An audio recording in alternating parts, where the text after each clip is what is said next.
If anybody has any prayer requests, put it in the comment section and I'll pray over it. This message is on David, part 1.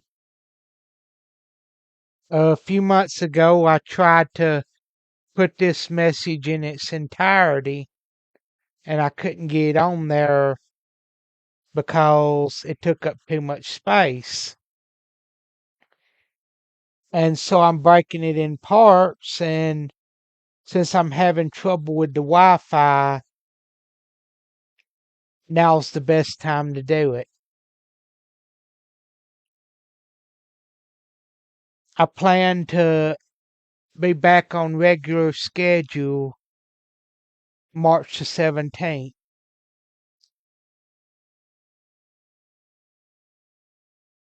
This is David, part 1.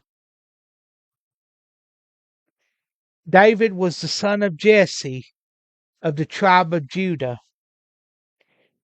He was from Bethlehem. When Saul disobeyed God, Samuel mourned for Saul for a long time. And the Lord told Samuel to go to the house of Jesse of Bethlehem to anoint a king from among his sons. Samuel went to Bethlehem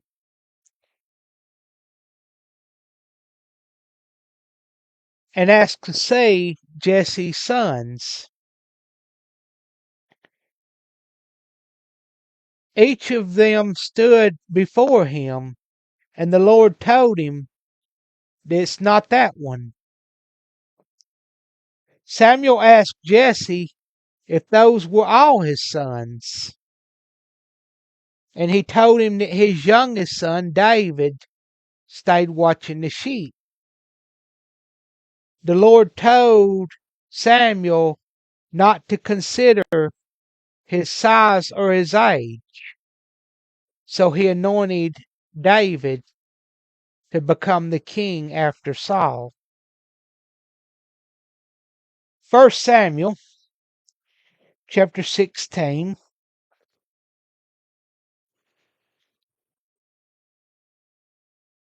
Starting at verse 13. Then Samuel took the horn of oil and anointed him in the midst of his brethren. And the Spirit of the Lord came upon David from that day forward. So Samuel rose up and went to Ramah. But the Spirit of the Lord departed from Saul, and an evil spirit from the Lord troubled him. And Saul's servant said unto him, Behold, now an evil spirit from God troubles thee. I'm going to pause right there for a minute. I know it says that it was an evil spirit from God. I don't think it was God that sent the evil spirit. I think what happened was God allowed the evil spirit to come upon Saul.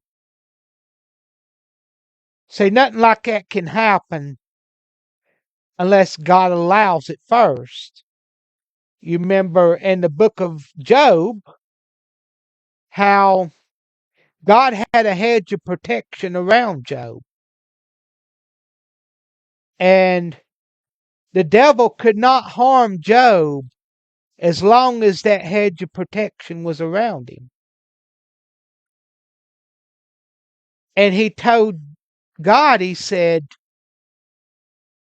if you'll remove that hedge of protection, then he will curse you. And then God removed the hedge of protection, and he took everything Job had. But Job still would not curse him, and he ended up getting double at the end.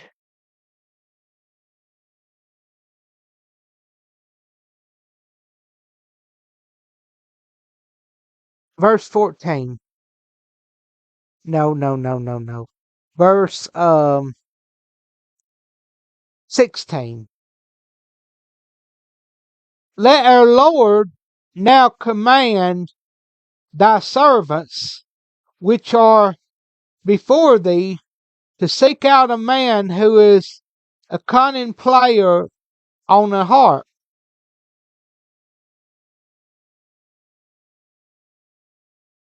And it shall come to pass, when the evil spirit from God is upon thee, that he shall play with his hand, and thou shalt be well. And Saul said unto his servants, Provide me now a man that can play well, and bring him to me.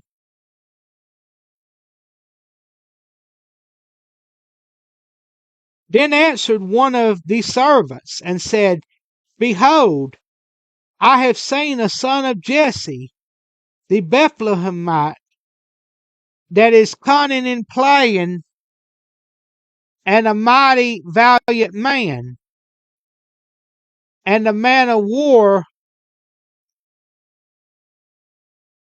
and prudent in matters, and a comely person.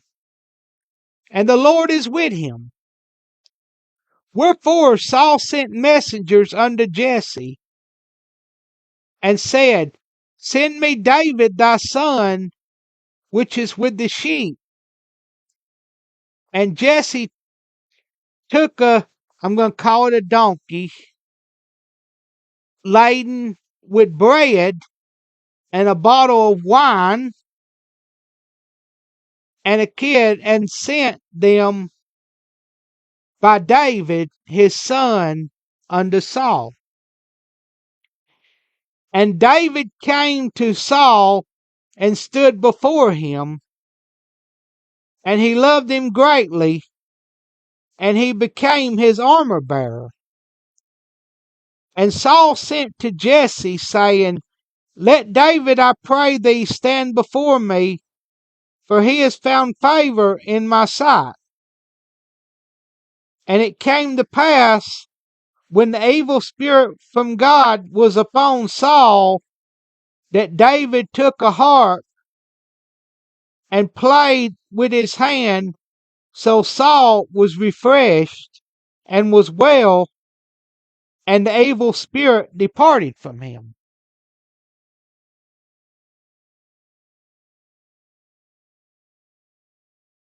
There was a Philistine giant named Goliath, whom everyone was scared of except for David. David had killed lions and bears while tending to the sheep, and he seen Goliath as just another wild animal. Saul tried to talk David out of going to battle, but when that did not work, he tried to get David to take his armor, but it wouldn't fit. David took 5 smooth stones and went out to fight Goliath. Goliath told him he would give his flesh to the birds and the beasts of the field. David said, You come with a sword and shield and a spear, but I come in the name of the Lord. David used a sling to sling a stone and hit Goliath in the forehead, then grabbed Goliath's sword and cut his head off. By the way, some have said that Golgotha, the place that Jesus was crucified, was where David hung up Goliath's head, which I can neither prove nor disprove that. That's just what they have said.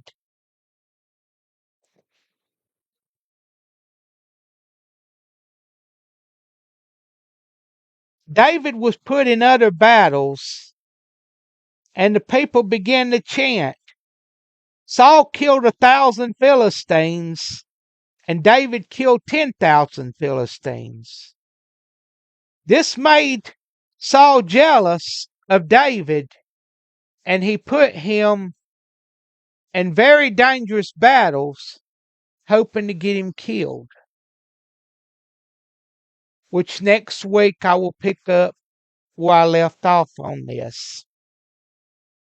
Have a Jesus-filled week, and if it be the good Lord's will, I will have another one of these, part 2, Monday. Now, it's not going to be the set time. It could be earlier or later. But I plan to have part 2 Monday.